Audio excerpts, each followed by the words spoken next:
Hi, I'm Paul Hartley, and I'm the author of the new Horlicks cookbook, a cookbook full of recipes designed and devised to wake up your taste buds. I've created them, and with Joss here, who's my technical expert, we've got some fantastic dishes to cook for you. So the first one we're going to start with, Joss, is the croissant pudding. This is a gorgeous take on the traditional bread and butter pudding, and with the added Horlicks, your taste buds will bounce with delight. You want 6 large butter croissants, preferably stale, 400 ml of milk, 400 ml of double cream, 1 teaspoon of vanilla extract, 3 medium free-range eggs, 4 medium free-range egg yolks, 150 grams of caster sugar, 50 grams, which is 5 tablespoons of Horlicks powder, and 150 grams of white cooking chocolate, and icing sugar to dust. So what we do, we've got some lovely croissants. Now, if you've bought these for a party and you've got some left over that's stale, this actually makes just as good a dish. If you don't want to use croissants, you could use brioche. If you don't want to use brioche, you could use those hot cross buns left over from Easter. But what it is, it's a traditional bread and butter pudding with a real new twist. Because of the Horlicks, it becomes light and fluffy. And to make that even better and make it into an absolutely superb dessert, we're using the croissants, which, as you know, are fluffy anyway. So in this dish, and this is probably 6 to 8 people, depending on the size of their appetite, we're actually going to just put all the bases of the croissants. I've cut them in half, left the tops, and I'm laying them out in here. It's that simple. So you've had a party, croissants left over, and there we go. I've filled that with those in the base, and then with the tops, because this is the bit you're going to see obviously when it's cooked, we're going to just pop those in there so it's going to look lovely. This is mouth-watering stuff. And the difference this makes is when you make the custard, which is a white chocolate custard, when you put the Horlicks in, you'll see how it reacts. It becomes lovely and fluffy.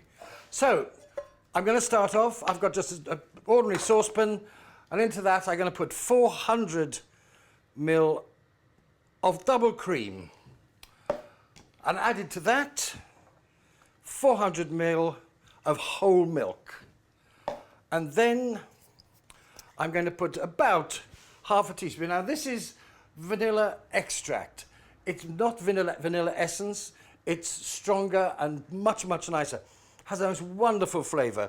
So I'm going to put about a teaspoon of that in.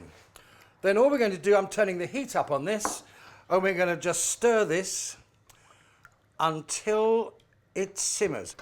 In a bowl, all just domestic ingredients. In a bowl, I'm going to take 4 egg yolks, there we are. Simple enough to do. And breaking with those, I'm going to put 3 whole eggs. These are lovely, lovely, rich, free-range eggs. The better the ingredient, the better the end dish will be.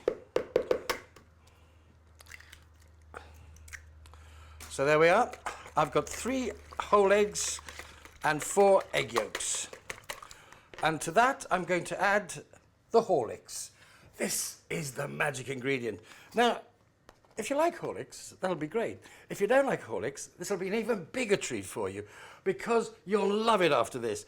And there's 5 whole tablespoons of Horlicks going into here. And when you taste this at the end, you'll realize why. 5 whole spoonfuls of Horlicks. We're going to stir that in. And that becomes quite a sort of battery paste. Then sugar. I've weighed out here 150 grams of caster sugar. That all goes in. Again, just basic store-cupboard ingredients, which when you've cooked with these dishes, Horlicks will become a store-cupboard ingredient as well. What we're doing here really is making a basic egg custard, but we're doing it with Horlicks. And there we have a lovely batter. Just perfect. Right, we're now going to stir the milk, bring it up to a simmer, but you have to keep an eye on this the whole time, because with the cream added, it gets more dense. You can see that now it's just beginning to rise, and we're going to take it off at that moment. You don't want to go any hotter than that. We're going to now pour, if I bring this over to there, we're going to pour all our mixture into there. One thing that's important is to take it off the heat before you put the mixture in. It does just need to come off the boil. So that's important. Wooden spoon. Going to mix all that in. Right, and the last thing is the white chocolate. So you've got vanilla, you've got Horlicks, you've got egg yolks, double cream, and now we put in this. This is white cooking chocolate. Very cheap, not to be eaten as it is.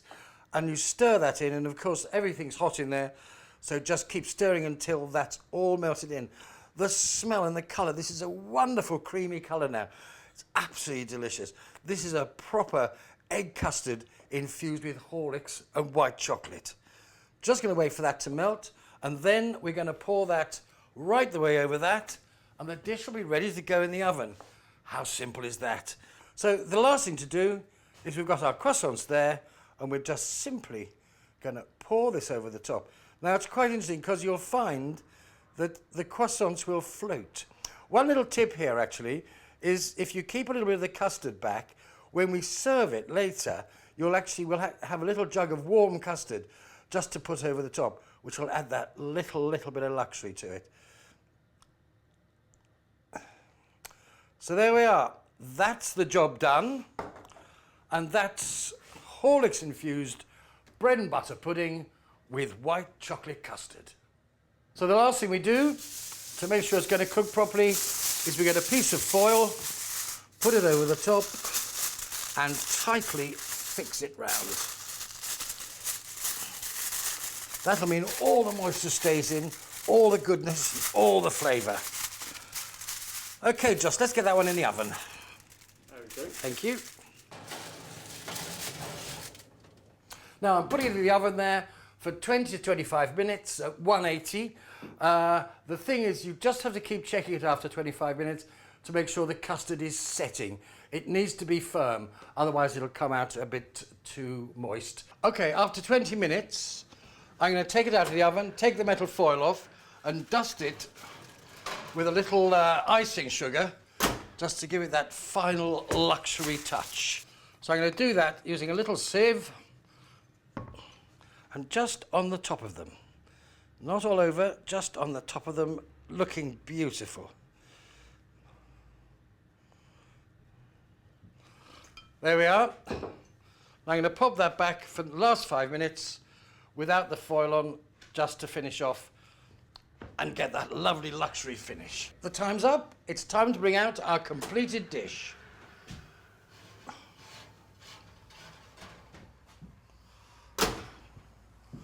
And there we are. Beautiful croissant pudding for 6 to 8 hungry guests for pudding.